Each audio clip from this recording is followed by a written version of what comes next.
গরমের সেরা ফল পাকা জাম। আর নুন লঙ্কা চাট মশলা দিয়ে যখন মাখা হয়, আহা, যেন স্বর্গীয় স্বাদ।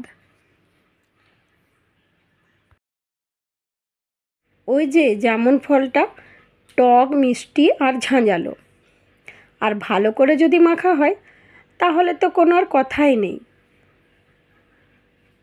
আজকে আমি তোমাদের জন্য নিয়ে এসেছি সেই পুরানো দিনের স্বাদ জামুন চাট। চলো তাহলে শুরু করা যাক।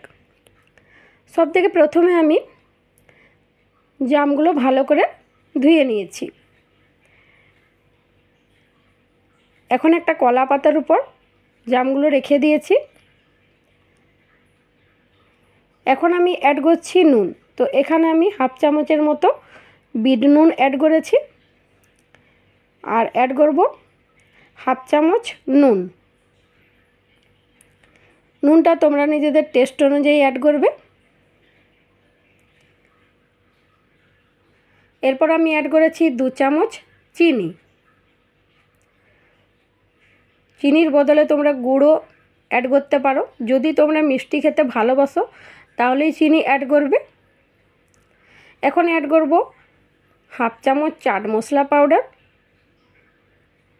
1 চামচ লাল লঙ্কার গুঁড়ো, আর 1 চামচ কাশ্মীরি লঙ্কার গুঁড়ো। কাশ্মীরি লঙ্কার গুঁড়োটা আমি কালারের জন্য অ্যাড করেছি। তোমরা চাইলে কাশ্মীরি লঙ্কার গুঁড়ো স্কিপও করতে পারো। এখন একটা চামচের সাহায্যে আমি মিক্স করে নিচ্ছি। আমি এখানে চামচ দিয়ে মিক্স করছি, কিন্তু হাত দিয়ে মিক্স করাই বেশি ভালো। যখন জামের রস আর সব কিছু মশলা একসঙ্গে মিক্স হয়ে যাবে, গন্ধে তখন মন একদম ভরে যাবে। জামগুলো বেশি নরম না হলেই ভালো, মাঝারি শক্ত হলেই ভালো। আর এই জাম মাখতে মাখতে যখন গন্ধে মন ভরে উঠবে, তখন ছোটোবেলার স্মৃতি মনে পড়বে। যখন ঠাকুমা বলতেন বেশি লবণ খাস না, না হলে পেটে ব্যথা হবে, তখন আমরা বলতাম, না ঠাকুমা আর একটু দি, টক ঝাল ঝাঁঝালো বেশি ভালো লাগে। আর জাম খাওয়ার পর জিভ হতো নীল কালো, আর দাঁতে লেগে থাকতো জামের রস। সেই হাসিটা, সেই আনন্দ আজকাল কি আর আসে? যাই হোক, এখন আমি জামটা একটা কলা পাতার ঠোঙা বানিয়েছি, আর সেই ঠোঙাতেই নিয়ে নিয়েছি। বাড়িতে তোমরা জাম নিয়ে আসলে একবার এভাবে বানিয়ে দেখবে।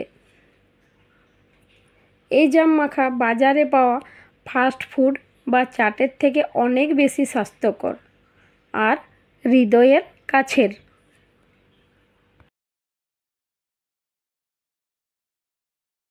এই জাম মাখা শুধু খাবার নয়, এটা শৈশবের স্মৃতি।